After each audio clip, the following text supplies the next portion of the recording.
আল্লাহ রাব্বুল আলামিন বলেন, ইন্নাল্লাযীনা আমানু ওয়া আমিলুস সালিহাতি লাহুম জান্নাতুন তাজরি মিন তাহতিহাল আনহার যালিকাল ফাওজুল কাবীর। জোরে বলুন আল্লাহু আকবার।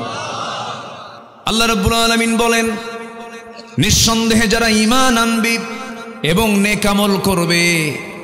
ঈমান আনা তো হয়তো অনেকে মনে করছেন হুজুর এত সস্তা কামের কথা বললেন, এক নম্বরে ঈমান তো শুধু আমি আনি না, আমার বাপও আনছে। হয়তো এরকম অনেকে ভাবতেছে আমার বাপও ঈমানদার, আমিও ঈমানদার। কিন্তু এমন চিন্তা সম্পূর্ণ ভুল চিন্তা। কারণ ব্রাহ্মণের ছেলে ব্রাহ্মণ হতে পারে, ইহুদির ছেলে ইহুদি হতে পারে, বৌদ্ধের ছেলে বৌদ্ধ হতে পারে।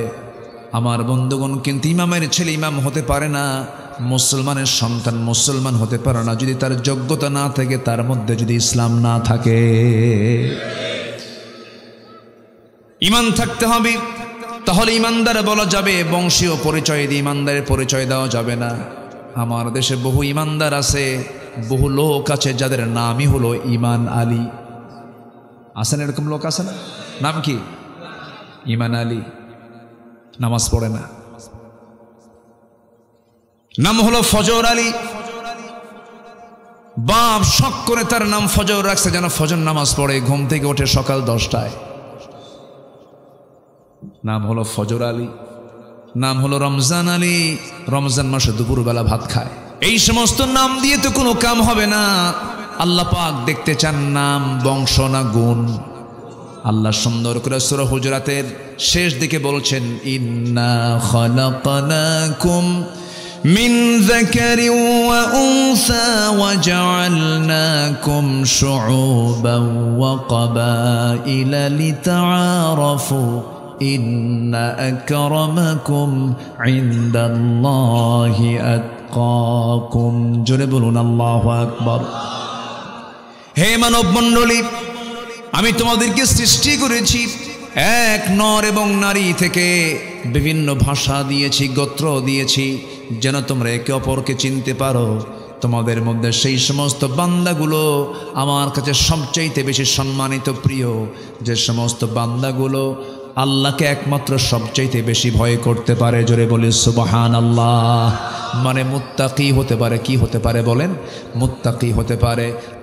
আমার বন্ধুগণ, তাহলে এক নম্বর সফলতার উপায় হলো ঈমান আনতে হবে, নেক আমল করতে হবে। ঈমান আছে, নেক আমল নেই, কোনো মূল্য নেই। আবার নেক আমল আছে কিন্তু ঈমান নেই। পৃথিবীতে মুসলমান ছাড়া অনেক অমুসলিম জাতি আছে যারা অনেক নেক আমল করে। আমেরিকার একজন ধনকুবের, বিশাল ধনাঢ্য বিল গেটস, সে তার সমস্ত সম্পত্তির বিশাল একটি অংশ রেড ক্রসকে দান করেছেন, সামাজিক কাজে ব্যয় করেছেন। এত বড় দানবীর, এত বড় দান করার পরও তার কোনো পুরস্কার আমার আল্লাহর কাছে নাই। কারণ তার মধ্যে আসল জিনিসটা কি নাই বলুন? কি নাই? ঈমানটা নাই।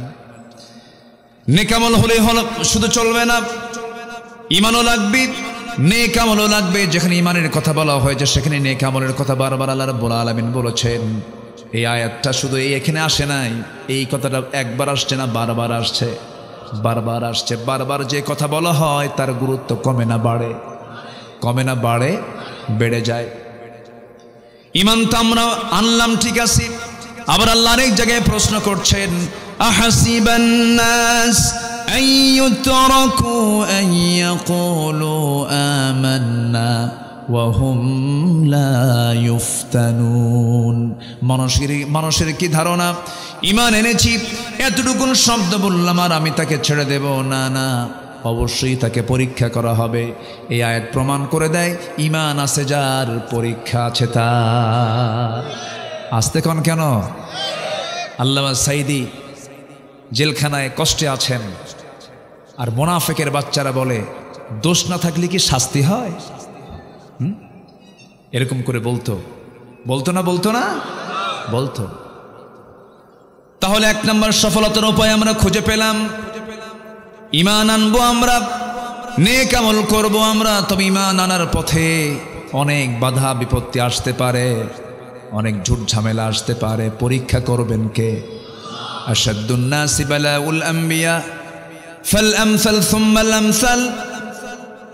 এই দুনিয়াতে যত বালা মুসিবত এসেছে সবচাইতে বেশি বালা মুসিবতের সম্মুখীন হয়েছেন আম্বিয়া কেরাম। তাদের জীবনে সবচাইতে বড় মুসিবত কম আসছে না বেশি আসছে? বেশি আসছে। ইব্রাহিম আলাইহিস সালাতু ওয়াস সালাম অগ্নিকুণ্ডে নিক্ষিপ্ত হয়েছেন। ইব্রাহিম আলাইহিস সালাতু ওয়াস সালামকে হত্যা করার জন্য বারবার চেষ্টা করা হয়েছে। ইসমাঈল আলাইহিস সালাতু ওয়াস সালাম পরীক্ষার সম্মুখীন হয়েছেন। জাকারিয়া আলাইহিস সালাতু ওয়াস সালামকে করাত দিয়ে চিরে 2 টুকরা করে শহীদ করা হয়েছে। ইয়াহইয়া আলাইহিস সালাতু ওয়াস সালামকে জবাহ করে নবীর মাথা রানীর সামনে উপহার দেওয়া হয়েছে। এরকম করে নূহ আলাইহিস সালাতু ওয়াস সালামকে মারতে মারতে রক্তাক্ত বানায়া বেহুশ করে রাস্তায় ফেলে দিয়ে চলে গেছে। এরপরে লূত আলাইহিস সালাতু ওয়াস সালাম বিপদের সম্মুখীন হয়েছেন। মূসা আলাইহিস সালাতু ওয়াস সালাম ঘরবাড়ি ছাড়া হয়েছেন, হিজরত করতে বাধ্য হয়েছেন। ইউনূস আলাইহিস সালাতু ওয়াস সালাম বিপদে পড়ে কিসের পেটে ছিলেন বলেন সবাই? এরপরে আরেকজন নবী আইয়ুব আলাইহিস সালাতু ওয়াস সালাম 18 বছর ধরে আল্লাহ রাব্বুল আলামিন এমন পরীক্ষার মধ্যে ফেলে দিলেন, পরিবার বিচ্ছিন্ন হয়ে গেল। 18 বছর নড়াচড়া করতে পারলেন, এমন রোগে আক্রান্ত হয়ে গেলেন। প্রত্যেকটা পরীক্ষায় সমস্ত আম্বিয়া কেরাম সেকেন্ড হয়েছেন না ফার্স্ট হয়েছে? ঈমান আছে যার, পরীক্ষা আছে তার। পরীক্ষা আসবে, পরীক্ষা দিতে হবে, পরীক্ষায় পাশও করতে হবে। আমার বন্ধুগণ, দিন শুধু গ্রহণ করেছেন একজন সাহাবী, মদিনায় চলে গেছেন। মদিনার উপকণ্ঠ থেকে তাকে ধরে আনা হলো, জেলখানায় আটকে রাখা হলো। মক্কার কুরাইশের সবাই মিলে বলল, সন্তান আছে, ছেলে আছে, মেয়ে আছে, বউ আছে, বাচ্চা আছে, দিনটা ছেড়ে দাও, ইসলামটাকে ছেড়ে দাও। ওই সাহাবী বললেন, তোমরা আমাকে দিন গ্রহণ করাকে হয়তো তুচ্ছ মনে করতেছো, তোমরা কি জানো এই দিনকে রক্ষা করতে গিয়ে, ইমানকে রক্ষা করতে গিয়ে অবলীলায় হাসতে হাসতে জীবন দিব, কিন্তু ইমান কারো কাছে বিক্রি করতে পারবো না। শেষ পর্যন্ত করা হলো কি, জেলখানা আটকে রেখে খাবার বন্ধ করে দেওয়া হলো। সেই সাহাবীর নাম হলো খুবাইব ইবনে আদি রাদিয়াল্লাহু তাআলা আনহু। শেষ পর্যন্ত খাবার বন্ধ করলে হবে কি, খুবাইবকে আল্লাহ রাব্বুল আলামিন খাবারের জন্য জান্নাতের খাবার বাজেট পাশ করলেন। শেষ রাত যখন হয়ে যেত, তার সামনে কি যেন ঝুলন্ত আঙ্গুরের ছড়া ঝুলাইয়া রাখতে তিনি খেতেন। জীবনের শক্তি তিনি সেখান থেকে ফেরত পেতেন। সুন্দর করে 3-4 মাস ধরে খাবার বন্ধ করে দিয়েছে ওরা, আল্লাহ নিজে তার খাবারের বন্দোবস্ত করে দিয়েছেন। টের পেয়ে গেল ওরা, বুঝতে পেরেছে খুবাইবকে না খেয়েও মেরে ফেলার সম্ভব নয়, অতএব খুবাইবকে আমরা দুনিয়া থেকে বিদায় করেই দেব, ওকে তারা ফাঁসি কাস্টে ঝুলিয়ে মেরে ফেলবে, এমন সিদ্ধান্ত যখন তারা নিয়ে ফেলেছে, শেষবারের মতো এসে বলল, খুবাইব ইমানটা ছাড়ো, ইমানটা বাদ দিয়ে দাও। তিনি বললেন, না রে না, আমরা তোমাকে মেরে ফেলে দেব, মেরে ফেলে দাও। তোমার শেষ ওসিয়ত বলতে কোনো কিছু আছে নাকি বলো, তোমার শেষ ইচ্ছা পূরণ করব, পরিবারকে দেখতে চাও নাকি? সঙ্গে সঙ্গে তিনি মুচকি হাসি মেরে বললেন, দুনিয়ার কারোর সঙ্গে আমার দেখা করার প্রয়োজন নাই, তোমরা যদি আমাকে দেখা করতে দাও, অজুর পানি দিলে পরে অজু বানায় আমি নামাজের মধ্যে আল্লাহর সঙ্গে দেখা করতে চাই। অজুর পানি দেওয়া হলো, অজু বানালেন, নামাজে দাঁড়ালেন। প্রথম রাকাত খুব মনোযোগ দিলেন, আস্তে আস্তে করে পড়ছিলেন। দ্বিতীয় রাকাতে মনোযোগ ঠিকই ছিল, কিন্তু মনে মনে চিন্তা করলেন, নামাজটা লম্বা করলে কাফের মুশরিকরা ভাবতে পারে খুবাইব বুঝি মৃত্যুর ভয়ে নামাজকে লম্বা করতেছে। একটু তাড়াহুড়ো করে নামাজ পড়লেন, সালাম ফিরলেন, 2টা হাত আকাশের দিকে তুলে আকাশের মালিককে লক্ষ্য করে বলছেন, আকাশের মালিক আল্লাহ, আজকে 4 থেকে 5 মাস গত হতে চলল, নবীজির চাঁদ মাখা চেহারা আমি দেখতে পাই না, নবীজির সঙ্গে কথোপকথন হয় না। আমি যদি দুনিয়া থেকে বিদায় হয়ে যাই, আমার বিদায়ের খবরটা আল্লাহ আমার নবীর দরবারে তুমি আল্লাহ পৌঁছায়া দিও, আমার বিদায়ী সালামটা দিয়ে দিও। এই কথা বলেই করলেন কি, দেরি করলেন না, ফাঁসির মঞ্চের দিকে দৌড়া যাচ্ছেন, শুলে কাষ্টের দিকে দৌড়া যাচ্ছেন। কাফির মুশরিকরা বলতেছে, খুবাইব তুমি কি পাগল হয়ে গেছো নাকি, মানুষকে মরার জন্য দৌড়ায় নাকি? খুবাইব বলছে, আমি তো মরার জন্য দৌড়াই নাই, আল্লাহ রাব্বুল আলামিন আমাকে 8টা জান্নাতের সবগুলো দরজা খুলে খুলে দেখায় দিতেছে। সাইয়েদনা খুবাইব করলেন কি, সামনের দিকে এগুতে লাগলেন। কাফের মুশরিকরা তার দু হাত বেঁধে ফেললো, দু পা বেঁধে ফেললো, বারবার চেষ্টা করছে তাকে দিন থেকে ফেরানোর জন্য। সাইয়েদনা খুবাইব অনর চিত্ততা নিয়ে দাঁড়ায়া থাকলেন। এমন সময় একজন কাফের এসে হেয় প্রতিপন্ন করে বলছে, খুবাইব তোমার জায়গায় যদি মুহাম্মাদকে এখানে যদি দুই হাত বেঁধে যদি মারা হতো কতই না ভালো হতো। এই কথা শোনার সঙ্গে সঙ্গে কয়েক মিনিট ধরে তিনি মুখের মধ্যে থুতু জমা করলেন। থুতু জমা করে এক পর্যায়ে চট করে তার সর্বশেষ শক্তি প্রয়োগ করে তার মুখ বরাবর থুতু মেরে দিলেন। এক মুখ বড় থুতু মেরে দিলেন। খেপে গেল, রেগে গেল। চট করে তার ডান হাতে নেজা তরবারের আঘাত যখন করলো, হাতটা ছিটকে পড়ে গেল। খুবাইব মুস্কি মুস্কি হাসি মারলেন, আর একটা হাত কেটে ফেললো, চিৎকার করে হাসতেছেন।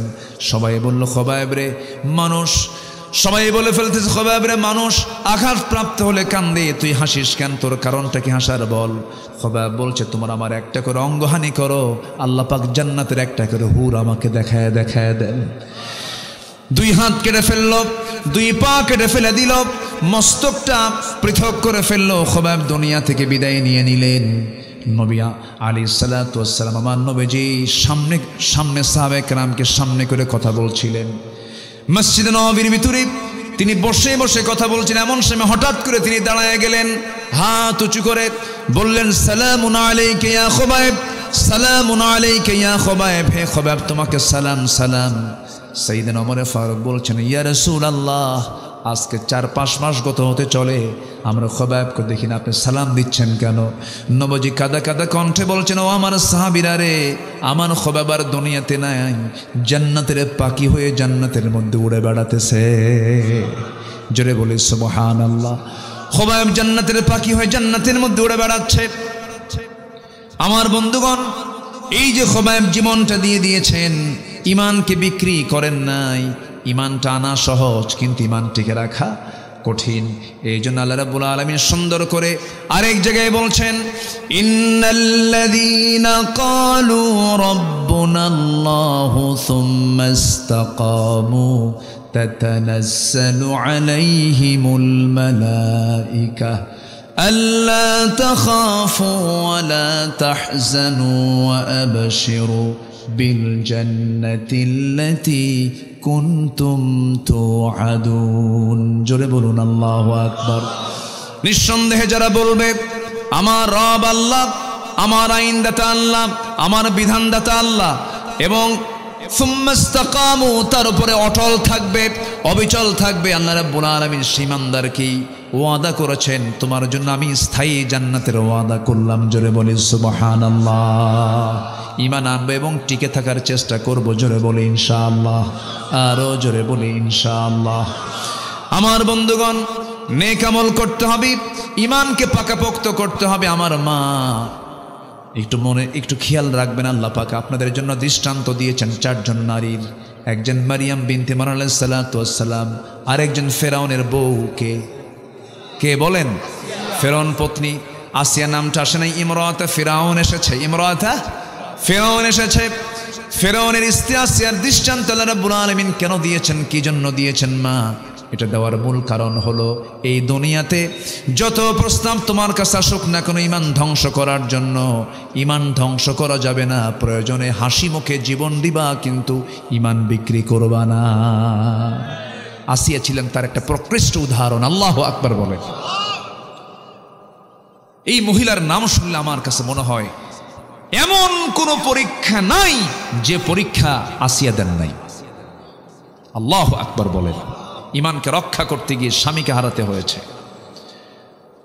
পরিবারটা তছনছ হয়ে গেছে, সামাজিক মর্যাদা ছিল তার অনেক।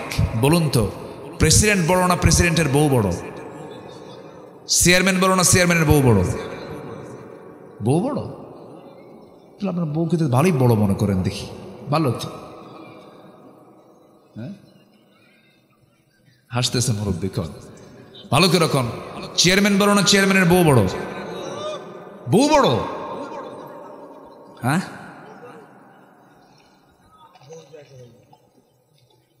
একদিকে ঠিকই আছে অবশ্য, একদিকে ব্যাঠিক না। কোন লোকটা বইয়ের কথা শোনো না বলেন তো? সবাই শোনে। শোনেন না আপনারা? শোনেন না? আস্তে আস্তে কয়, বইয়ের কথা শোনেন না আপনারা? তা আস্তে আস্তে কোন কেন? এই শোনেন না,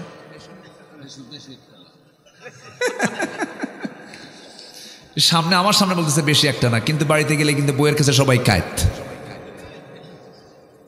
শুনতে হয়, বউকে ভয়ও করতে হয়।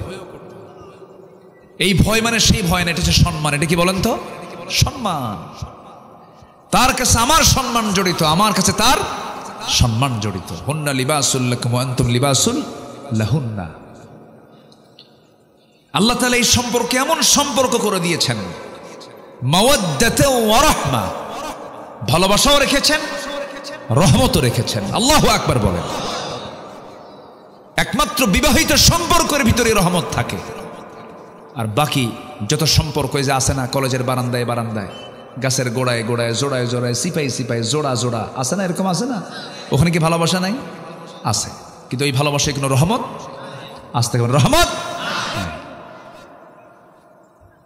ওটা নোংরামি, ওখানে অসুখ, অশান্তি, বিশৃঙ্খল, খুন, জেনা এগুলো জড়িত। এগুলোতে যাওয়া যাবে না। আমরা অবৈধ চাই না, বৈধ চাই। বলেন, অবৈধ চাই না, বৈধতা চাই। কিন্তু আমার দেশে এই নোংরামির সুযোগ আছে না নাই? গাছের গোড়ায় গোড়ায় বসে আছে, কেউ কি গিয়ে বলে এগুলো করো কেন? আজ থেকে বলে? কেউ বলে? কেন বলে না? প্রচলিত আইনে এটা কোনো দোষণীয় নয়। যদি দেশের আইনে যদি দোষণীয় হতো, কোন পুরুষ কোন পরনারীর সাথে বসার কোনো সুযোগ পেত না। অথচ আল্লাহ তাআলা বলেন, ওয়ালা তাকরাবুজ জিনা ইন্নাহু কানা ফাহিশাতাও ওয়া সাআ সাবিলা। তোমরা জেনার নিকটেই যেও না, জেনার নিকটেই যেও না, ধার কাছেই যেও না। ধার কাছে মানে কি? Messenger, imo, Line, Viber, WhatsApp, Instagram, Telegram, group message, chatting, এগুলো আছে না নাই বলেন তো? এগুলো করা যাবে না। মিটিং করা যাবে না, ডেটিং করা যাবে না। এগুলো হচ্ছে সব ওয়ালা তাকরাবুজ জিনা, জিনার নিকটবর্তী কাজ। এই কাজকে প্রমোট করার জন্য এই দেশের নাটক সিনেমা আছে না নাই? বলেন, নাটক সিনেমায় কি প্রেম, নোংরামির অনুমোদন আছে না নাই বলেন তো? আচ্ছা, এগুলো করছে আজকে, হরদম করছে। আল্লাহ তুমি এই নোংরামি থেকে জাতিকে হেফাজত করো, জোরে বলি আমিন। আসিয়া আলাইহিস সালাতু ওয়াস সালামের কথা বলছিলাম, কি ঈমান তার ছিল। তিনি ঈমান আনছেন, ফেরাউন জানতো না। ফেরাউন জানা মাত্রই বলে ফেললো, আসিয়া কি যেন শুনলাম, তুমি নাকি ঈমান এনেছো। জবাবে আসিয়া আলাইহিস সালাতু ওয়াস সালাম বলছেন, আপনি সন্দেহ করে বলছেন কেন, অনুমান করে বলছেন কেন? সূর্য ওঠা যেমন সত্য, আমার দিন গ্রহণ তেমনই সত্য। ফেরাউন বলল, আসিয়া এটা তুমি কাজ করলা, আমার সম্মান থাকলো কোথায়? তুমি হচ্ছে, তোমার সম্মান হচ্ছে আমার পরে ফার্স্ট লেডি অফ ইজিপ্ট। তুমি ইজিপ্টের, তুমি হলে ফার্স্ট লেডি, আর তুমি আজকে আমার সাথে এরকম প্রতারণা করলা। তোমাকে দিন ছাড়তেই হবে, ঈমান ছাড়তেই হবে। আসিয়া বলছেন, আমার স্বামী, ঈমান আনা তো পার্থিব কোনো বিষয় নয়, ঈমান আনা হচ্ছে পরকালীন বিষয়। আমি পরকালের জাহান্নামকে ভয় করে আমি ঈমান এনেছি। জোরে বলে সুবহানাল্লাহ। উনি পরিবার দেখলেন না, সংসার দেখলেন না, সম্মান দেখলেন না, মর্যাদা দেখলেন না, দেখলেন ঈমান। দেখলেন কি? ঈমান। ফেরাউন শেষ পর্যন্ত বলে ফেলল, আসিয়া তোমার কিন্তু মরণ হয়ে যেতে পারে, তোমার বিরুদ্ধে আমি চূড়ান্ত আইন পাশ করতে পারি, তোমাকে হত্যা করে ফেলবো। আসিয়া বলছেন, আমার স্বামী, আমি জানি আপনি আমাকে এমন কথা বলতে পারেন, আমি আপনাকে চূড়ান্ত তার জবাবও দিয়ে দিলাম। আপনি আমার প্রতি যত অত্যাচারের মাত্রা বাড়ায় দিবেন, আমার ঈমানটা তত পাকা হয়ে যাবে। হামানের সঙ্গে পরামর্শ করলো ফেরাউন। উপস্থিত সমাসদ বৃন্দ বলে ফেলল, ফেরাউন বুকের শত্রু, বড় শত্রু। এই শত্রুকে কোনো ক্রমেই পোষা যাবে না, রাখা যাবে না, শেষ করতে হবে। জাল্লাদ ঠিক করে ফেলা হলো। আসিয়া আলাইহিস সালাতু ওয়াস সালামকে শেষবারের মতো তাকে বলা হলো। আসিয়া বলছেন, স্বামী আমার, আপনি আমাকে হত্যার হুমকি দিচ্ছেন, আর আমার আল্লাহ জান্নাতের দৃশ্যগুলো দেখায় দেখায় দিতেছে। জাল্লাদকে হাজির করা হলো, করাত হাতে নিল। করাতটা তার কপালে লাগায় দিল। ঠিক সেই সময় তাফসীর এসেছে, সূরা তাহরিমের তাফসীর এসেছে, আসিয়া আলাইহিস সালাতু ওয়াস সালাম সেই সময় ওই সংকটকালে আল্লাহকে বললেন না, তিনি আল্লাহকে একমাত্র সাহায্যকারী হিসেবে তার কাছে চাইতে লাগলেন। সুন্দর করে একটা দোয়া পর্যন্ত তিনি করলেন, যে দোয়াটা আজ থেকে 4000 বছর আগে আসিয়া দোয়া করেছেন, আর সেই আসিয়ার দোয়াটাকে আল্লাহ রাব্বুল আলামিন 1500 বছর আগে কোরআনে কোট করেছেন। জোরে বলি সুবহানাল্লাহ। আসিয়া আলাইহিস সালামের কিতাব কি কোরআন ছিল না তাওরাত ছিল? তাওরাত ছিল। অথচ তাওরাতের অনুসারী একজন মহিলার দোয়াকে আল্লাহ রাব্বুল আলামিন কোরআনে কারীমের মধ্যে কোট করে দিলেন। আল্লাহ রাব্বুল আলামিন তার দোয়াটা হুবহু কপি করে দিয়েছেন। রব্বি বিনিলি ইনদাকা বাইতান ফিল জান্নাতি ওয়া নাজ্জিনি মিন ফিরআউনা ওয়া আমালিহি। আল্লাহ তুমি আমাকে একটা বানায়া দিবা ঘর। বাইতান বুয়ুতুনের এক বচন হলো বাইতুন, বুয়ুতুন বহু বচন। তিনি একটা মাত্র ঘর চাইলেন, আল্লাহ তুমি আমার জন্য একটা ঘর বানায় দিবা, ইনদাকা তোমার কাছে একটা ঘর বানায় দিবা। আর আমি এমন ঘর চাই যে ঘরটা হওয়া চাই তোমার কাছে, মানে তোমার ঘরের দেওয়ালের সঙ্গে যেন আমার সেই ঘর, আমার ঘরটা যেন হয়। আর তুমি আমাকে ওয়ানাজ্জিনি মিন ফিরআউনা, ফিরআউনের অনিষ্ট থেকে তুমি আল্লাহ আমাকে বাঁচাও, ওয়া আমালিহি তার অপকর্ম থেকে তুমি আল্লাহ আমাকে বাঁচাই। দোয়াটা সম্পন্ন করলেন। তাফসীরে আসছে টপ টপ করে রক্তগুলো জমিনে গড়ে গড়ে পড়তেছে। 2 টুকরা করে আসিয়া দুনিয়া থেকে বিদায় হয়ে গেলেন। দুনিয়ার সমস্ত নারীকুলকে জানায় দিন, ও দুনিয়ার নারীকুলেরা, নারী সমাজেরা, হাসতে হাসতে জীবন দিয়া দিবা, কিন্তু ঈমান নামক বড় সম্পদকে কখনো বিক্রি করতে পারবা না। জোরে কোন সুবহানাল্লাহ। সফল হওয়ার জন্য 1 নম্বর উপায় কি আনা? জোরে কোন কি আনা? পরীক্ষিত ঈমান আনতে হবে। কি ঈমান আনতে হবে? পরীক্ষিত ঈমান। পরীক্ষায় যেন ঈমান যেন পরাজিত না হয় এমন ঈমান আনা যাবে না। নাম্বার 1 চলে গেল। এখনো আছে 8টা পয়েন্ট। সময় দিচ্ছেন তো নাকি আপনারা যাওয়ার প্ল্যান করতেছেন?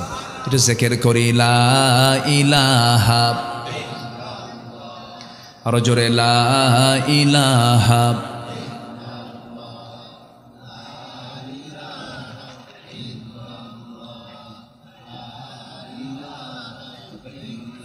আরো জোরে লা ইলাহা, আরো জোরে লা ইলাহা সুবহানাল্লাহ আলহামদুলিল্লাহ লা ইলাহা, আরো জোরে লা ইলাহা, লা ইলাহা ইল্লাল্লাহ মুহাম্মাদুর রাসূলুল্লাহ সাল্লাল্লাহু আলাইহি ওয়াসাল্লাম। আমি বেশি দেরি করে ফেলেছি না নাকি? কষ্ট হচ্ছে আপনাদের? আর একটু সময় থাকেন, আমি পয়েন্টগুলো অন্তত শর্ট করে হলেও বলে ফেলি। একটু বসুন। এত সুন্দর মানুষ আপনারা। কি থানার নাম জানেন এটা? মোড়েল, মোড়েলগঞ্জ। মোড়েল মানে কি? মোড়লগঞ্জ। ও আচ্ছা, একটা ব্যক্তির নাম। জি বুঝতে পারছি। সুন্দর। বাগেরহাট তো মাশাআল্লাহ, বাগ মানে হলো জান্নাত, জান্নাতের হাট। বলি আলহামদুলিল্লাহ। বাগে জান্নাহ বলেন না, বাগান, বাগান। এটা বাগানই তো, এত সুপারি আর কি বলে নারিকেল গাছ, মাশাআল্লাহ। বলি আলহামদুলিল্লাহ। সবুজ, শুধু সবুজ দেখেরা। পাশে নদী আছে। কি নদী? পানগুচি নদী। হ্যাঁ, কচা নদী চিনি, কচা নদী চিনি। ভলেশ্বর আছে। শুধু নদী আর নদী তো এলাকায়। বলি আলহামদুলিল্লাহ। আমি যখন এইখানে এসে গাড়িতে নামলাম, বাতাসটাই অন্যরকম। এত স্বচ্ছ নির্মল বাতাস, এত সুন্দর দেশ আমার। বলি আলহামদুলিল্লাহ। জোরে বলি আলহামদুলিল্লাহ। আমি বছর 2 আগে কাতারে গিয়েছিলাম। তো কাতারে গিয়ে দেখি কোথাও কোনো গাছ নাই, সবুজ নাই, সবুজ নাই, সবুজ দেখাই যায় না। আর আমার দেশে কি আছে? সবুজ। এই সবুজায়নের জন্য কোটি কোটি ডলার বরাদ্দ করে সেই দেশগুলো। তো কাতারে কোথাও পানি নাই, কি বলে কোথাও সবুজ নাই। তো দেখি একটা এলাকা পুরোটা গ্রিন জোন বানায় ফেলছে, পুরোটাই সবুজ, গাছগাছালি অনেক। আমি লক্ষ্য করি নাই, নিচের দিকে তাকাই, বললাম যে এত গাছ এখানে কেমনে হলো? তো বলছে হুজুর নিচের দিকে তাকায় দেখেন স্যালাইন লাগানো। কি লাগানো আছে? স্যালাইন মানে হচ্ছে ট্যাপ লাগানো, যে কলগুলো লাগানো, ওখানে সকাল বিকাল পর্যাপ্ত পানির ব্যবস্থা সেখানে আছে।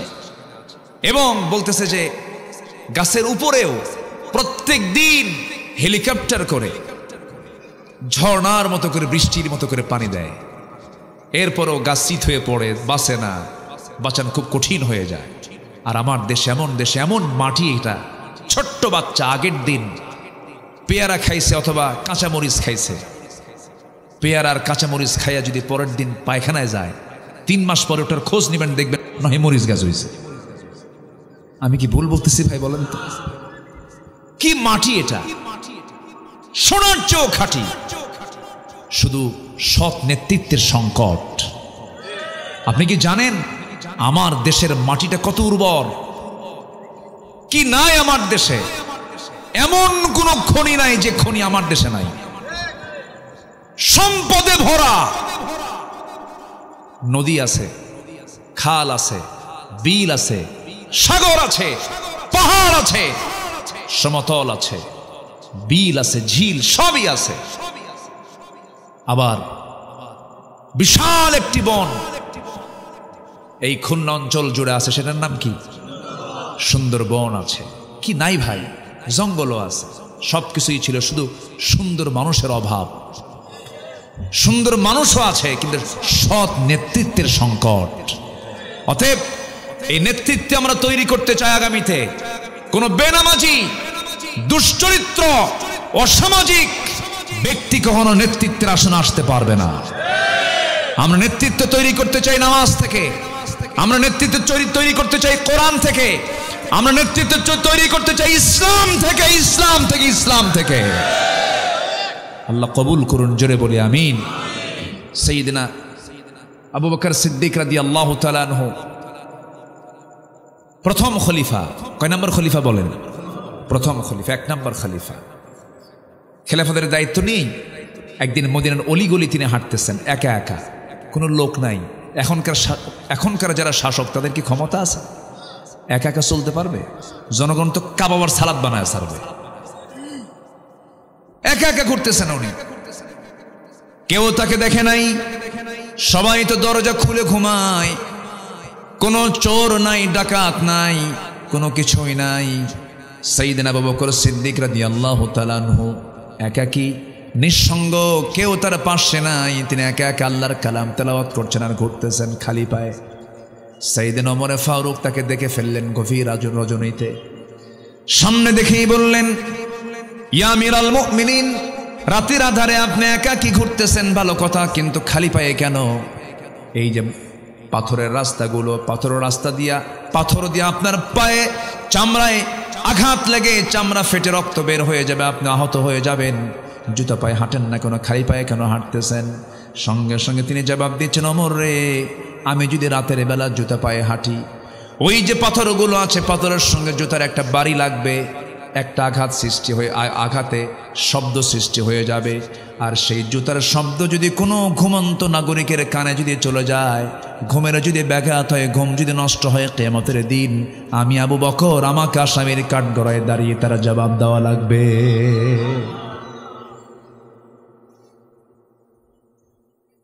খেলাফতের দায়িত্ব তিনি গ্রহণ করেছেন। তার আগ থেকেই তিনি এক মহিলার ঘরে সেবা করতে যেতেন। বৃদ্ধা নারী, স্বামী নাই, ছেলে নাই, মেয়ে নাই, কেউ নাই, তার পাশেই তার বাড়ি। প্রতিবেশীর তো হক আছে। ওই মহিলার ঘরে গিয়ে তিনি রান্না বান্না করে দিতেন, কাপড় চোপড় ধুয়ে দিতেন, খাবার জোগাড় করে দিতেন। প্রত্যেকটা রাত্রি তিনি যেতেন। খেলাফতের দায়িত্ব গ্রহণ করার পরও তিনি নিয়মিত যেতেন। সাইয়েদনা আবু বকর সিদ্দিক রাদিয়াল্লাহু আনহু প্রত্যেক রাতে এই কাজটা করতেন। ওমর ফারুক চিন্তা করলেন, দেখিতে এই খেদমতটা আমি করা যায় কিনা। উনি দরজার কাছে চলে গেলেন, দরজায় নক করলেন, নক করে বললেন, বুড়িমা, আপনার খেদমতের জন্য আমি এসেছি, দরজা খুলে দিন, আপনার খেদমত করে যাব। সঙ্গে সঙ্গে জবাব আসলো ভিতর থেকে, খেদমতের কোনো প্রয়োজন নেই, কারণ কিছুক্ষণ আগে একজন খেদমত আমার করে চলে গেছে। ওমরে ফারুক মনে মনে চিন্তা করেন, এই মক্কা নগরে কোন মানুষটা আছে এই মহিলার খেদমত করতে আসলাম, আর তাকে দেখতে হবে, চিনতে হবে। ওই মহিলার ঘরে তার পাশে তিনি ওঁত পেতে দাঁড়ায় থাকলেন। পরপর 3 রাত 2 রাত খুঁজে পেলেন না। তৃতীয় রাত্রিতে হঠাৎ করে দেখতে পেলেন কে যেন খালি পায়ে ভিতরে চলে গেল। খালি পায়ে কে হাঁটে? কে হাঁটে? আবু বকর। টের পেলেন না, অপেক্ষার প্রহর গুনতে লাগলেন। কে ঢুকলো দেখি তো, ভিতরে থেকে বেরোতে হবেই। যখন বের হতে নিয়েছেন, চট করে পিছন থেকে হাতটা চেপে ধরে বলছেন, আপনাকে তাকায় দেখে কেউ না, রাষ্ট্রের প্রধান ব্যক্তি সেখানে। জোরে কোন সুবহানাল্লাহ। সঙ্গে সঙ্গে বললেন, আমিরুল মুমিনিন, সব কাজ আপনি একাই করবেন, দিনে জনগণে ব্যস্ত থাকবেন, রাতের বেলা আপনি ঘুম নষ্ট করে এরকম কাজগুলো করলে আপনি অসুস্থ হয়ে পড়বেন। সাইয়েদনা আবু বকর বলছেন, ওরে ওমর, হাসরের ময়দানে আমার বোঝা তোমার পিঠে যাবে না, তোমার বোঝা আমার পিঠে আসবে না, আমাকে খেদমতগুলো করতে দাও। 2টা বছর একটানা মহিলার খেদমত করেছেন, কাউকে চান্স দেন নাই। ইন্তেকাল হলো তার। ইন্তেকাল হওয়ার পরে দ্বিতীয় খলিফার দায়িত্ব গ্রহণ করলেন সাইয়েদনা ওমর ফারুক রাদিয়াল্লাহু তাআলা আনহু। দায়িত্ব গ্রহণ করার সঙ্গে সঙ্গে তার মনে হয়ে গেল, প্রথম খলিফার তো ইন্তেকাল হয়েছে, ওই মহিলার তো খেদমত করার জন্য কেউ যায় নাই মনে হয়। খেদমত করার জন্য আসছেন তার ঘরে, দরজায় নক করেছেন, মহিলার জানা নাই। প্রথম খলিফার ইন্তেকাল হয়ে গেছে, চোখে দেখতেন কম, বুড়ি মানুষ, কেউ তাকে সংবাদও দেয় নাই। রাতের আধারে ঘরের মধ্যে ঢুকি সাইয়েদনা ওমর ফারুক খেদমত করলেন। সব কিছু জোগাড় পরিষ্কার পরিচ্ছন্ন করে দিয়ে যখন ঘর থেকে বের হয়ে আসলেন, মহিলা খেতে বসেছেন, সামনে কিছু খেজুর ধুয়ে রাখা, অনেকগুলো খেজুর থেকে একটা খেজুর যখন মুখের মধ্যে নিয়েছেন, যখন তিনি খাওয়া শুরু করেছেন, বিসমিল্লাহ বলেছেন, সঙ্গে সঙ্গেই দাঁতের নিচে খেজুরের বিচিটা পড়ে গেছে। খেজুরের বিচি পড়ার সঙ্গে সঙ্গে তিনি ইন্না লিল্লাহ বলে কান্নায় ভেঙ্গে পড়লেন। কান্নায় ভেঙ্গে পড়ে বলছেন, বুঝতে পেরেছি আমার আসল খাদেম আবু বকর আর দুনিয়াতে নাই। আমার আবু বকর যদি খাদেম বেঁচে থাকতো, অবশ্যই সে আমার খেজুরগুলো যখন আমার সামনে রেখে যেত, খেজুরের শুধু ধুয়ে যেত না, খেজুরের বিচিগুলো ফেলে দিয়ে আমার সামনে খাওয়ার জন্য সহজ করে রেখে যেত। জোরে কোন সুবহানাল্লাহ। আমরা কি এমন শাসক কি চাই কি ভাই? আসতে কয় সবাইকে চান? সে শাসক হওয়া দরকার বেনামাজি না নামাজি? ইসলামী দলের নন ইসলামী দলের? বলেন তো, অন ইসলামী দলের কি শাসক কেমন হতে পারে নাকি? তারা তো গাঁজা খায়, শীত হয়ে পড়ে থাকে, মদের বোতল নিয়ে বসে থাকে, ঠিক কিনা? আমার বন্ধুগণ, সফলতার উপায় কি? 9টা পয়েন্টে কথা বলতে চাচ্ছিলাম, মাত্র একটা পয়েন্ট শেষ হলো। বলুন তো, এই যে মাহফিল 3 দিন হচ্ছে, আমার দরকার আরো কয়দিন?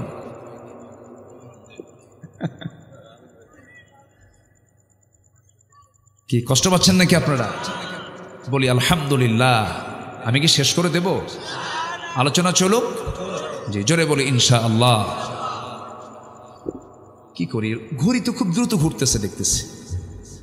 জি, নাম্বার 2 হচ্ছে পরিশুদ্ধিতা। পরিশুদ্ধিতা হচ্ছে নাম্বার 2 সফলতার উপায়। কিসের পরিশুদ্ধিতা, কিসের শুদ্ধতা? এটা হচ্ছে বাহিরের না ভিতরেরটা? বলেন, বাহিরের না ভিতরেরটা? ভিতরেরটা।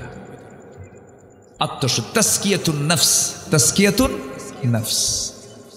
আল্লাহ রাব্বুল আলামিন বলেন, قد أفلح من تزكى وذكر اسم ربه فصلى بل تؤثرون الحياة الدنيا والآخرة خير وأبقى إن هذا لفي الصحف الأولى صحف إبراهيم وموسى জোরে বলুন আল্লাহু আকবার।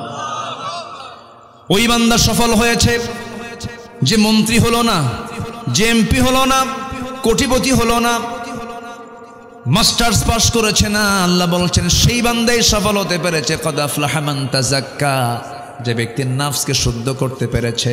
ওয়া যাকারা ইসমা রাব্বিহি, যে রবের নামের জিকির করতে পেরেছে। ফাসল, এবং নামাজ পড়তে পেরেছে, সেই বান্দা সফল। 3টা কাজ। কয়টা কাজ বলেন? এই আয়াতের মধ্যে 3টা কাজ, এই সূরার মধ্যে 3টা কাজ। এর মধ্যে 1 নাম্বার হলো যে বান্দা তাসকিয়াতুন নফস করতে পেরেছে, নফসের শুদ্ধতা আনতে পেরেছে।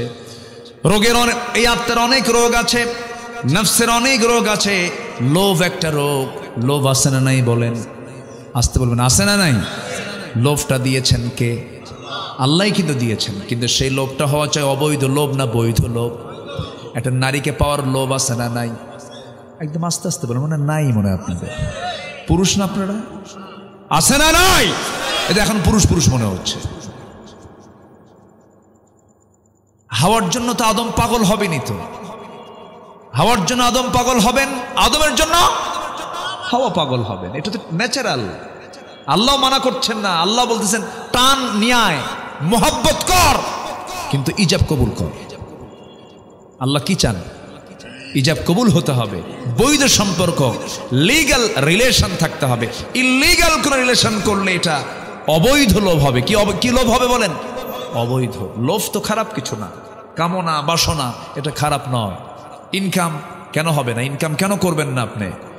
বাপ মাকে দেখা কি? বাপ মার খরচ বহন করা সন্তানের জন্য কি? আরো জোরে কন। তাহলে আই ইনকাম করাও কি ফরজ না? ফরজ। আই ইনকাম করতে হবে তো, কিন্তু আল্লাহ চান সুদ খায়া করো, হ্যাঁ, হারাম পথে করো। কুলু মিন তাইয়্যিবাত, হালাল কিছু খাও, হারামের কাছে যেও না। কার কথা? আল্লাহর কথা। কিন্তু নফসের রোগ হলো অবৈধ লোভ, অতিরিক্ত রাগ, অবৈধ রাগ, গোসা, এগুলো নফসের রোগ। এরপরে মিথ্যা কথা বলা রোগ, গীবত পরনিন্দা করা রোগ, হিংসা বিদ্বেষ করা রোগ, কৃপণতা, লোক দেখানো, নিজে পছন্দ করা, অহংকার করা, পরশ্রীকাতরতা, সম্পদের অবৈধ শক্তি, সম্মানের লোভ, দুনিয়ার ভালোবাসা, এগুলো সব হচ্ছে আত্মার সমস্যা, আত্মার ব্যাধি। এই আত্মার ব্যাধিগুলোকে দূর করার জন্য, দমন করার জন্য আমাকে আপনাকে চেষ্টা করতে হবে। সে আত্মার ব্যাধি দূর করার জন্য সবচেয়ে বড় মেডিসিন দুনিয়াতে কেউ দিতে পারবে না। সবচেয়ে বড় মেডিসিনের নাম কি বলুন? কোরআন। শিফা কি? অনুনাজ্জিলু মিনাল কোরআনি মা হুয়া শিফাউ ওয়া রাহমা। কোরআন শিফা এবং রহমত। জোরে বলেন সুবহানাল্লাহ। সব রোগের, নফসের রোগ সারাতে চাইলে এটার সঙ্গে সম্পর্ক রাখতে হবে, কোরআনের সঙ্গে সম্পর্ক রাখতে হবে। কম না বেশি? বেশি রাখতে হবে। সামনের যে মাস আসতেছে, এই মাসের নাম কি? কিসের মাস? কোরআনের মাস। বলেন কিসের মাস? বলেন কোরআনের মাস। শাহরু রমাদান আল্লাযী উনজিলা ফীহিল কোরআন। রমজানের পরে এই মাসের আরেকটা নাম হলো কি? কোরআন। আরেকটা মান কি? কোরআনের মাস। রমজানের মাস, কোরআনের মাস, কোরআনের মাস, রমজানের মাস। আল্লাহু আকবার বলেন। রমজান কেন বাড়লো? কিসের জন্য? রমজানের দামটা বাড়ছে কিসের জন্য? কোরআনের জন্য। আমার মক্কা যাই কেন? কাবার জন্য। মদিনা যাই কেন? নবীর কবর থাকার জন্য। ওযু করি কেন? নামাজের জন্য। রমজানের দাম এত বাড়লো কেন? কিসের জন্য? কোরআনের জন্য। আমরা কোরআনটা পড়বো, জোরে বলি ইনশাআল্লাহ। শিক্ষা মন্ত্রণালয় 53 বছর ডিউটি পালন করেছে, কিন্তু এই জাতিকে কোরআন শিখাতে পারে নাই। কি আমি কি ভুল বলছি? 53 বছর শিক্ষা মন্ত্রণালয়ে কোটি কোটি টাকা বরাদ্দ হয়েছে, বহু প্রকল্প তারা হাতে নিয়েছে। জাতির যেটা ফরজ শিক্ষা, নামাজের শর্ত হলো শুদ্ধ তেলাওয়াত, জাতিকে আজ পর্যন্ত সহি করে কোরআন শেখাতে পারে না। বড় কপাল এটা। আমি মালয়েশিয়াতে গিয়েছি। মালয়েশিয়ার 99% মুসলমান, তারা কোরআনটাকে সহি করে পড়তে পারে। কেন জানেন? তাদের সিলেবাসটা এমন করে সাজানো, ক্লাস 5 ওঠার সাথে সাথেই, ক্লাস 6 ওঠার সাথে সাথেই প্রত্যেকটা নাগরিকের 3 থেকে 4 পারা কোরআন মুখস্থ। আর আমার দেশে বিসিএস ক্যাডার হয়। ওযুর ফরজ কয়টা? 17টা। কয়টা কইছে? বেশি হলো কয়টা? মাত্র 13টা বেশি কইছে। হ্যাঁ, মাত্র 13টা বেশি বলেছে। এই হলো বিসিএস ক্যাডারদের ইলমে যোগ্যতা, দ্বীনের জ্ঞান। অথচ যদি এমন করা হতো, বিসিএস ভাইভা বোর্ডে কোরআনে কারীমের যে কোনো পৃষ্ঠা থেকে 1 পৃষ্ঠা তেলাওয়াত শোনাতে হবে। ভাইভা বোর্ডে কোনো মুসলমান যদি ভাইভা বোর্ডে যদি অংশগ্রহণ করে, অবশ্যই তাকে শরিয়াতের উপরে, ফিকহের উপরে 4 থেকে 5টা প্রশ্ন করা হবে। তাকে 5টা হাদিসের অনুবাদ বলতে হবে। এরকম করে যদি কন্ডিশন দেওয়া হতো, আমার দেশের কোন অফিসার ধর্ষণের চিন্তা মাথায় নিত না। এক র‍্যাব কর্মকর্তা সবে কদরের রাত্রিতে আসামির স্ত্রীকে ধর্ষণ করেছে। এরপরে বলে বন্দি থাকা আসামির স্ত্রীদেরকে এমন আচরণ আমাদের আইনে সিদ্ধ, এরকম বাজে কথা বলেছে। এই সমস্ত লম্পটদেরকে ঝুলায় মারা দরকার। এই চরিত্রহীনতা কেন আসছে? কিসের আলো নাই? কিসের আলো নাই বলেন? ও আলো পাবে কেমন? আলো তো দেয়ই নাই ওরে, ও তো অন্ধকারই থাকবে। আমার নফস ঠিক হবে কখন? যখন আমি এটার ট্রিটমেন্টটা নেব। এটার জ্ঞান দরকার আছে না নাই? আছে। চোখ বন্ধ করে মাদ্রাসায় দিবেন সন্তানকে, যা ভুল করছেন এই ভুল যেন আর না হয়। আপনার সন্তান জজ হবে, ব্যারিস্টার হবে, ডিসি হবে, এমপি হবে, এসপি হবে, সব হবে, কিন্তু সবার আগে সিনার মধ্যে আগে কোরআন তুলে দিতে হবে। এই কোরআনটা আগে দিবেন, আর সে দুষ্ট থাকতে পারবে না, ইঞ্জিনিয়ার হবে। কোরআন থাকলে পরে রডের বদলে বাঁশ দেবে না, ঠিক কিনা বলেন? রডের বদলে বাঁশ দেবে না, দেশের সম্পদ বাইরে পাচার করবে না। এই জন্য নফসের ট্রিটমেন্ট করতে হবে কি দিয়া বলেন? কোরআন দিয়ে। কদ আফলাহা মান তাযাক্কা। আমার বন্ধুগণ, নফস সম্পর্কে আরো দুইটা পরিভাষা আছে। নফস, রূহ, কলব। নফস, রূহ, কলব। নফসটা হলো লেজিসলেটিভ, রূহটা হলো অ্যাডমিনিস্ট্রেটিভ, কলবটা হলো ফেডারেটিভ। নফস হলো গাড়ি চাই বাড়ি চাই ইহকালীন চেতনা, রূহটা হলো পরকালীন চেতনা। মানুষের নফসটার প্রথম পদক্ষেপ হলো খারাপ কিছু চায়। এই চাওয়াটাকে চাওয়া যাবে না। দ্বীনের জ্ঞানের অর্জনের মধ্য দিয়ে, ইসলামকে মানার মধ্য দিয়ে, আল্লাহর ভয় থাকার মধ্য দিয়ে সেই ট্রিটমেন্টটা করতে হবে। মহান রব্বুল আলামিন বলছেন আরেক জায়গায়, قد أفلح من زكاها وقد خاب من دساها। জোরে বলুন আল্লাহু আকবার। নাম্বার 3 হলো সত্যবাদী হওয়া। সত্যবাদী যদি হতে পারো তোমরা সফল হতে পারবে। নাম্বার 4 হলো তাকওয়া অর্জন করা। মাইয়ুতিইল্লাহা ওয়া রাসূলাহু ওয়া ইয়াখশাল্লাহ ওয়া ইয়াত্তাকিহি ফাউলাইকা হুমুল ফাইজুন। জোরে বলুন আল্লাহু আকবার। ফাইজুন বলছি না প্রথমে? ফাইজুন, মুফলিহুন, তুফলিহুন, এই শব্দগুলো যেখানেই পাবেন সেখানে সফলতার কথা আসছে। আল্লাহ একবার বলেছেন না বারবার বলেছেন? বারবার বলেছেন। নাম্বার 5 হলো ধৈর্যশীলতা থাকবে যার, সে সফল হয়ে যাবে। আল্লাহ রাব্বুল আলামিন সুন্দর করে বলছেন, ইন্নী জাযাইতুহুমুল ইয়াওমা বিমা সাবারু আন্নাহুম হুমুল ফাইজুন। জোরে বলুন আল্লাহু আকবার। সূরাতুল মুমিনুন আয়াত নাম্বার 111। ধৈর্য যদি আনতে পারো তোমরা সফল হয়ে যাবে। এই দুনিয়ার জিন্দেগিতে যে কোনো কাজের জন্য কাজ আগে না ধৈর্য আগে? ব্যবসা আগে না ধৈর্য আগে? বিয়ে আগে না ধৈর্য আগে? সব কিছুর আগে ধৈর্য। ধৈর্য একটা যোগ্যতা। ধৈর্য আনার জন্য যোগ্যতার প্রয়োজন আছে। ধৈর্য একটা যোগ্যতা, রাগ কোনো যোগ্যতা না। রাগ কোনো যোগ্যতা দিয়ে হয় না। রাগ ট্রেনিং করে রাগ অর্জন করা যায় না, কিন্তু ধৈর্য অর্জন করতে গেলে ট্রেনিং দিতে হয়, ধৈর্যের পরীক্ষা দিতে হয়। ধৈর্য হচ্ছে বড় একটা যোগ্যতা। ধৈর্য আছে যার সফলতা আছে তার, ধৈর্য নাই যার ব্যর্থতা আছে তার। আল্লাহ রাব্বুল আলামিন 7 নম্বর বলছেন, সৎ কাজের আদেশ দেবে যারা, অসৎ কাজের বাধা দেবে যারা, তারাও সফল কাম।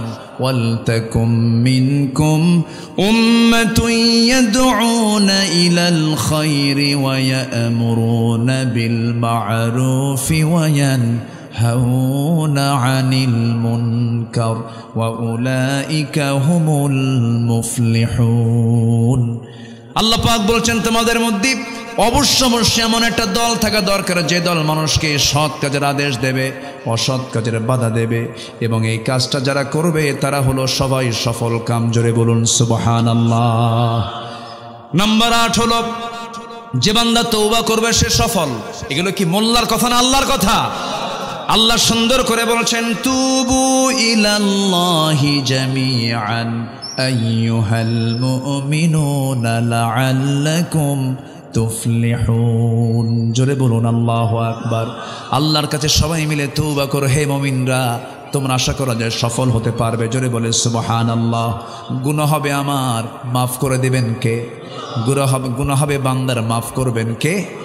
আল্লাহ মাফ করবেন, কিন্তু শর্ত হলো তওবা করো। কি করো? তওবা করো, তওবার মতো তওবা করো, যে তওবাটা আল্লাহ পাক পছন্দ করেন সেই তওবাই করো। তওবার মধ্যে কিছু ক্লাস আছে, কিছু কিছু তওবাকারী আছে, আল্লাহ আজকে এই গুনাহ করবো না কালকে করবে, এটার নাম তওবা নাকি? অথবা নির্দিষ্ট দোয়া পড়ে তওবা করার নাম তওবা নয়। চুরি করেছে, আজকের থেকে চুরি করা সারা জীবনের জন্য আমি নিষিদ্ধ করলাম। জেনা করেছে, আর জীবনে জেনা করব না। সুদ খেয়েছে, আল্লাহ তোমার নামের কসম করে বললাম আর জীবনে সুদের কাছে যাব না, এটার নাম তওবা।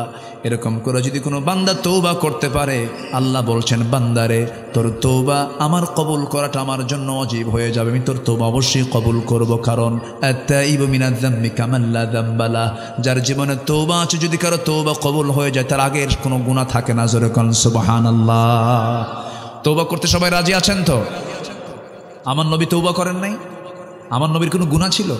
এরপরে তওবা করেছেন। আমার নবীর কি কোনো পাপ ছিল? তিনি কি ইস্তেগফার করেন নাই? করেছেন। বান্দার দায়িত্ব হলো তওবা করা, গুনাহ মাফ চাওয়া, ইস্তেগফার করা। কার কাছে?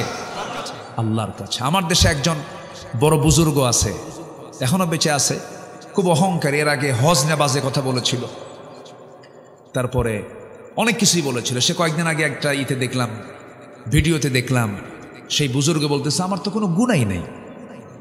যেরকম নাউজুবিল্লাহ, আমার কোনো গুনাহ নেই। কেন? সব হুজুররা আমার আমিন বলতে বলে, বলেন আমিন। আমি আমিন কব কেন? আমি কোনো পাপ করছি নাকি? আমার তো কোনো গুনাহই নাই।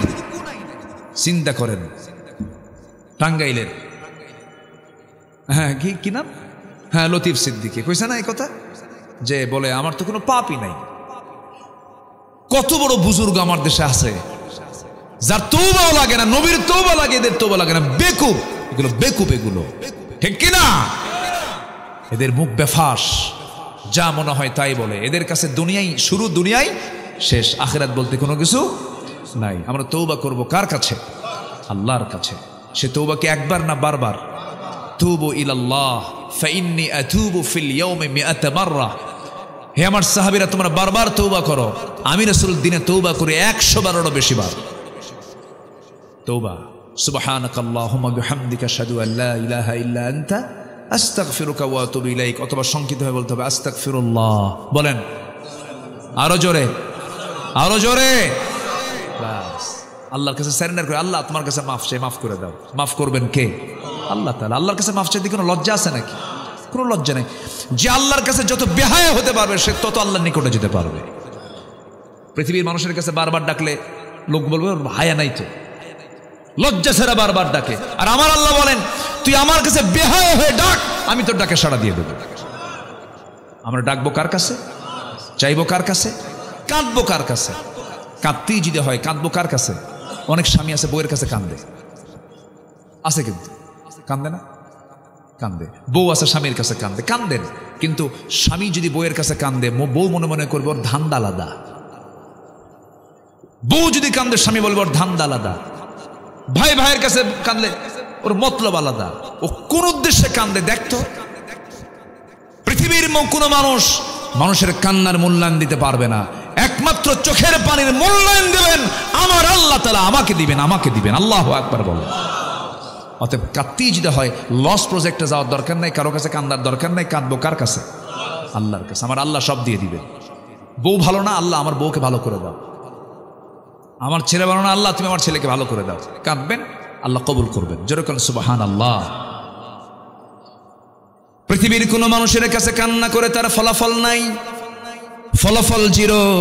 কিন্তু যদি কোনো বান্দা যদি আল্লাহর জন্য যদি কাঁদতে পারে, ফাফাদাত আইনাহু, আল্লাহ তাআলা নিজে বলেছেন যদি কোনো বান্দা আমার ভয়ে যদি চোখের পানি ফেলতে পারে, আমি আল্লাহ ওয়াদা করলাম আমি তাকে আরশ আজিমের ছায়ার মেহমান বানাইয়া নেব। আমরা কিসের ছায়ার মেহমান হব? আরশ আজিমের ছায়ার মেহমান হব। কি করলে পরে? কাঁদলে পরে, চোখের পানি ফেলে ফেলে কাঁদলে পরে। এক ফোঁটা চোখের পানি সাবাতু আবহুর, 7 সমুদ্রের পানি দিয়ে জাহান্নাম নিভবে না, এক ফোঁটা চোখের পানি দিয়ে জাহান্নামের আগুন নিভে যাবে। অতএব আমরা কাঁদবই যখন, কার কাছে কাঁদবো? তওবা করবো কার কাছে? লাআল্লাকুম তুফলিহুন, সফল হবে। এটা কার কথা? আল্লাহর কথা। সর্বশেষ নয়, প্রকৃত মুমিন হওয়া, তাহলে সফল হব আমরা। কি মুমিন হব বলেন তো? বলেন কি মুমিন হব? প্রকৃত মুমিন। মানে প্রকৃত মানে কি? যার মধ্যে মুমিনের গুণগুলো আছে, বেসিকটা আছে। কি আছে? বেসিকটা আছে, সে হচ্ছে প্রকৃত মুমিন। প্রকৃত মুমিন কাকে বলে? প্রকৃত মুমিনের সংজ্ঞা আল্লাহ দিয়েছেন, একটা সূরা শুরু থেকে লম্বা করে বলে দিয়েছেন এবং ব্যাখ্যা নিজেই দিয়েছেন, কথা নিজেই বলেছেন। একটু বলি, আমাকে সময় দিচ্ছেন তো নাকি? আল্লাহ রাব্বুল আলামিন বলেন, قد أفلح المؤمنون الذين هم في صلاتهم خاشعون والذين هم عن اللغو معرضون والذين هم للزكاة فاعلون। ওই সমস্ত মুমিনরা সফল কাম। প্রকৃত মুমিন তো তারাই যাদের মধ্যে এক নম্বর গুণ খুশুর সঙ্গে নামাজ হবে, যাদের মনোযোগ দিয়ে নামাজ হবে, যাদের একটা বিষয় মাথায় রাখবেন, যার নামাজটা যত সুন্দর হবে তার ইমানটা তত সুন্দর হয়ে যাবে। নামাজ কি সবাই পড়তে রাজি আছেন নাকি? সবাই কি নামাজ পড়তে রাজি আছেন? নাম্বার 2 হলো যারা বাজে কথা মুখ থেকে কখনো বের করবে না। 16 বছর যারা ক্ষমতার চেয়ারে ছিলেন, যে মাইকগুলো তারা পেয়েছেন সবসময় ভালো কথা না বাজে কথা?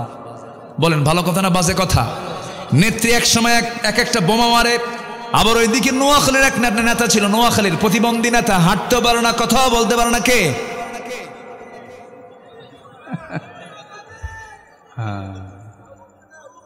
মাইক পাইলেই ঠ্যাস মারা কথা বলতো, আর বলতো একটা কথা, খেলা হবে। এত বেফাস লোক, এত বাজে কথা। কিন্তু ইমানদারের মুখ থেকে কখনো বাজে কথা বের হবে না। ইমানদার যা বলবে আঁকা বাঁকা কথা না, স্ট্রেট কথা। বলেন বলেন বলেন, ওজন শূন্য না ওজনওয়ালা? ওজনওয়ালা কথা বলবে। আমার নবীর সামনে একদিন তার স্ত্রী আম্মা জান আয়েশা বলছেন, ইয়া রাসূলুল্লাহ, হাফসা না একটু খাটো। আমার নবীর আরেক স্ত্রী কথা বলছেন, হাফসা না একটু কি খাটো। আচ্ছা, এরকম কি কথা হয় না আমাদের মাঝে? আস্তে কোন কেন হয় না? আচ্ছা, এটা কি খুব বেশি মনে হচ্ছে? না, আমাদের কাছে কিন্তু বেশি মনে হচ্ছে না। হাফসা না একটু খাটো।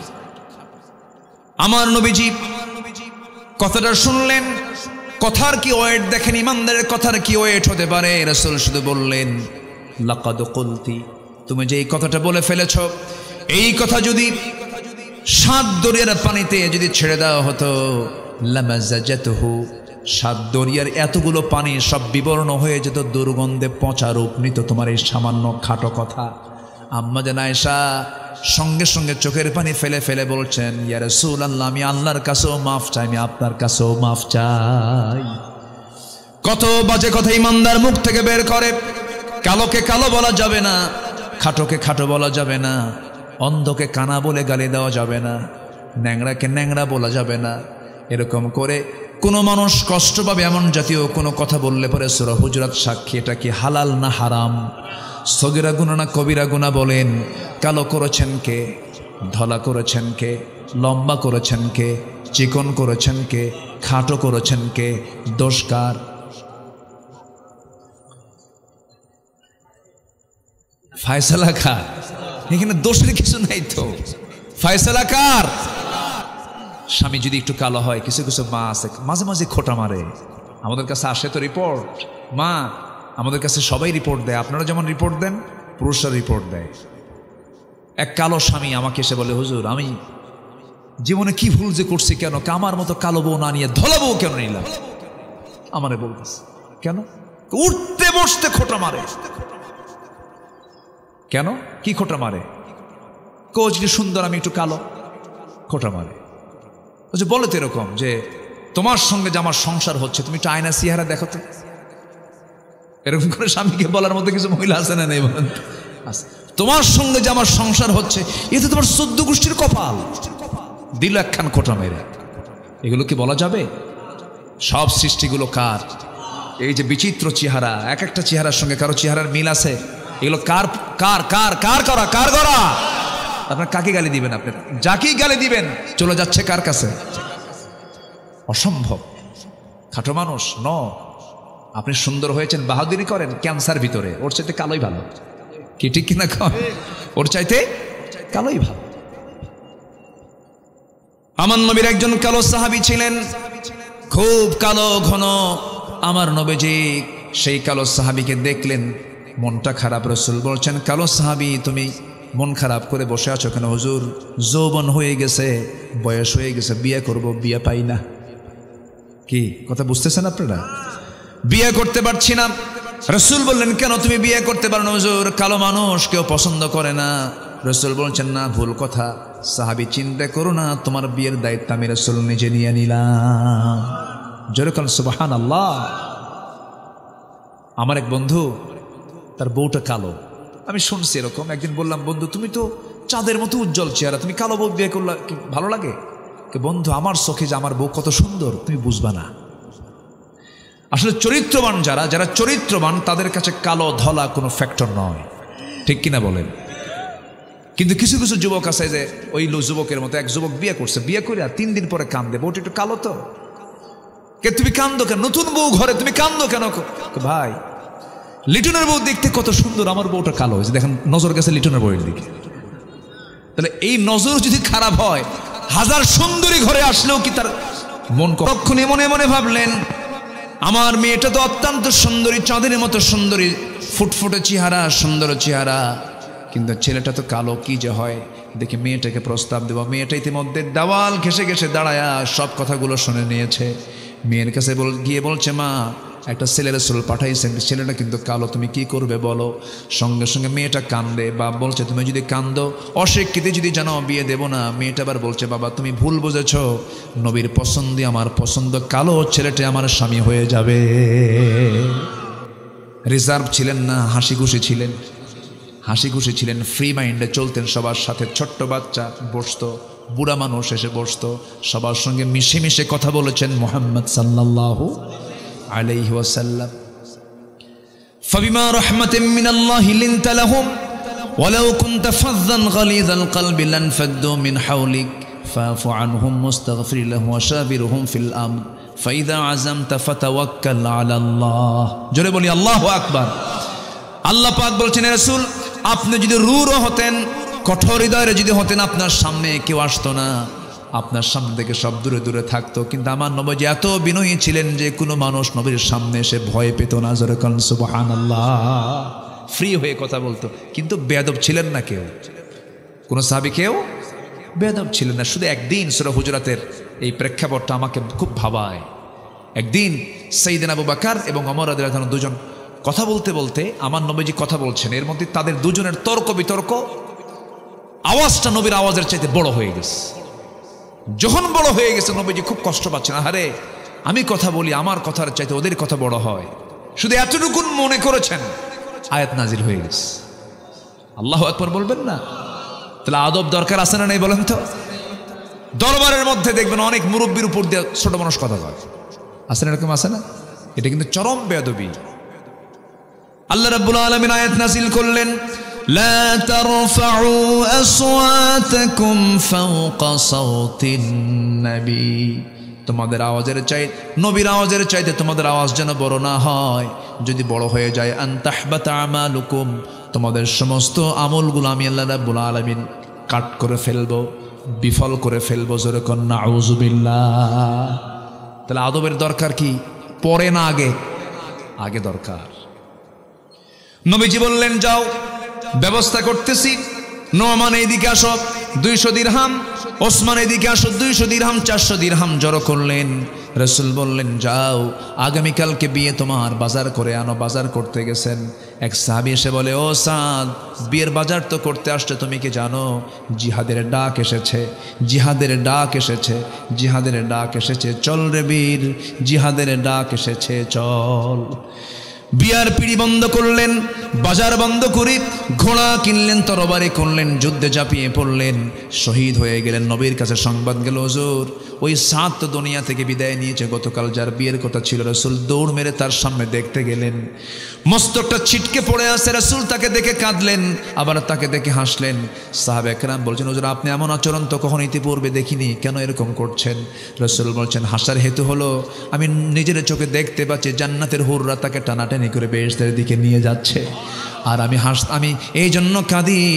সব দায়িত্ব আমার কাঁধে নিলাম, কিন্তু আমার সাদরে দুনিয়াতে কোনো নারীর সঙ্গে বিয়ে দিতে পারলাম না, এই জন্য আমি কান্দি। আমার নবীজি জানাজা পড়ায়া দিলেন, আর বললেন, ও সাহাবীরা, যে নারীর সঙ্গে বিয়ের কথা ছিল সেই হুরে মদিনাকে ডেকে আনো। তার পাশে তাকে পাশে রাখো। তাকে পাশে রেখে রাসূল বললেন, ও হুরে মদিনা, আজকে যদি আমার প্রিয় সাহাবী যদি বেঁচে থাকতো বিয়ে হয়ে যেত, কিন্তু সে তো বিয়ের বাজার না করে যুদ্ধের বাজার করেছে, জান্নাতের বাজার করেছে। অতএব সেই তার বাজার করা সেই ঘোড়ার তরবারি তার পক্ষ থেকে আমি তোমাকে তার পক্ষ থেকে হাদিয়া স্বরূপ দিয়ে দিলাম। জোরে বলি আল্লাহু আকবার, আরো জোরে বলি আল্লাহু আকবার। নবীজি আমার কত সুন্দর ফ্রি ছিলেন, আমরাও ফ্রি হব। জোরে বলি ইনশাআল্লাহ। আমাদের বিনয়ী ভাবটা আসার দরকার আছে না নাই? পারস্পরিক মহাব্বত দরকার আছে না নাই? এই সমস্ত গুণগুলো আমরা নিয়ে আসব। বাজে কোনো কথা বলবো না, বেহুদা কোনো কথা বলবো না, অযাচিত কোনো কথা বলবো না। নাম্বার 3 হলো যাকাত যারা দেবে। নাম্বার 4 হলো যারা লজ্জাস্থানকে হেফাজত করবে, আল্লাযীনা হুম লিফুরুজিহিম হাফিজুন। নাম্বার 5 হলো আল্লাযীনা হুম লিআমানাতিহিম ওয়া'দিহিম রাউন, যারা আমানত ঠিক রাখবে। নাম্বার 6 হলো যারা ওয়াদা ঠিক রাখবে। এরপরে নাম্বার সর্বশেষ 7 হলো নামাজ দিয়ে শুরু, নামাজ দিয়ে শেষ, যারা নামাজের ব্যাপারে যত্নবান হবে। ওয়াল্লাযীনা হুম আলা সালাওয়াতিহিম ইউহাফিজুন। আল্লাহ পাক বলছেন 7টা কাজ করবে, জান্নাতের অধিকারী হয়ে যাবে। 5 ওয়াক্ত নামাজ পড়বেন কারা কারা একটু হাত তুলে দেখান তো দেখি। জোরে বলি ইয়া আল্লাহ ইয়া রহমান। আমাদেরকে 5 ওয়াক্ত সালাত আদায় করার তৌফিক তুমি আল্লাহ দিয়া দাও। জোরে বলি আমিন, আরো জোরে আমিন। হাত নামান, আসেন দোয়া করি। নাকি দোয়া করব না? আলোচনা চালাবো?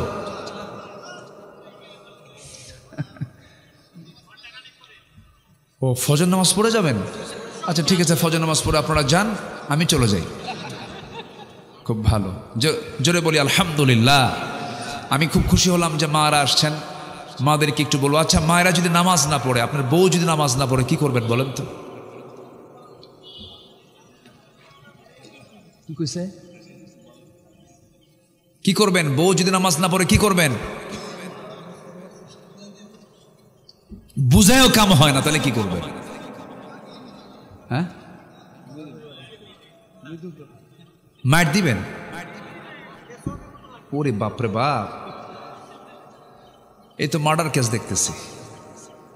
বোঝাতে হবে, কেন বউ শুনবে না? আমার নবীর বউরা যদি কথা শুনতে পারেন রাসূলের, আমরা তার উম্মত না? অবশ্যই শুনবেন। আমাদের নবী তো নূহ না, আমাদের নবী তো লূত আলাইহিস সালাতু ওয়াস সালাম না। আমাদের নবী সিরিয়াল, আমাদের নবীকে মুহাম্মদ সাল্লাল্লাহু আলাইহি ওয়াসাল্লাম, নবীর উম্মত আমরা। নবীর বউরা কথা শুনেছেন, আমাদের বউরা কথা শুনবে ইনশাআল্লাহ। খন পিঠায় সোজা করবেন না, সুন্দর করে বসাবেন। নামাজ পড়ো, পড়বো না, পড়বো না, চুপচাপ শুনবেন, একটু আবেগী হবেন, বসবেন, দাওয়াতি কাজ করবেন। কু আনফুসাকুম ওয়া আহলিকুম নারা। ফজরের সময় উঠতে চায় না, আপনি গরম পানি করবেন, গরম পানি করে দিয়ে আস্তে করে ডাক দিয়ে বলবেন, শোনো তোমার জন্য গরম পানি করেছি, ওযুটা বানায় নাও। একদিন লজ্জা দিলেন, আর একদিন লজ্জা দিলেন। এরপরে বলবেন, শোনো এই যে তোমার আমার সম্পর্ক, একই ছাদের নিচে আমাদের যৌবনটা পার করে দিলাম। এই যে দীর্ঘ সময় চলে গেল, চুল দাড়ি পেকে গেল, তোমার চুলগুলো পেকে গেছে, তোমার যৌবনও চলে যাওয়ার পথে আমার যৌবন চলে যাচ্ছে। একসঙ্গে যেমন একই ছাদে থেকেছি, তুমি কি চাও না আমরা দুজন মিলে মরার পরে আমরা একই ছাদে জান্নাতের মধ্যে অবস্থান করি? ও আমার স্ত্রী, আমি তো চাই তোমাকে জান্নাতেও পেতে। জান্নাতে গিয়ে একসঙ্গে শপিং করবো, একসঙ্গে ঘুরবো ফিরবো, একসঙ্গে আমরা সেখানে জান্নাতের খাবারগুলো খাবো, সন্তানগুলোকে নিয়ে চলবো আমরা জান্নাতের মধ্যে। তুমি কি চাও না? দেখবেন আল্লাহ পাক নারীদের হৃদয়টা এত সফট করে দিয়েছেন, সুন্দর ওয়াজ করলে পরে মেয়েদের দিলটা এমনি এমনি নরম হয়ে যায়। জোরে বলি আলহামদুলিল্লাহ। দাওয়াত দিবেন, ওয়াজ করতে হবে। ওয়াজ করার দরকার আছে না নাই? আমার নবীর ওয়াজটা ছিল আগে বাইরে না ভিতরে। কাকে দাওয়াত দিয়েছেন? স্ত্রীকে দাওয়াত দিয়েছেন। কু আনফুসাকুম ওয়া আহলিকুম নারা। পরিবারকে আমরা দাওয়াত দেব। জোরে বলি ইনশাআল্লাহ। হয়েছে আজকে যা হয়েছে বলি আলহামদুলিল্লাহ। দোয়া।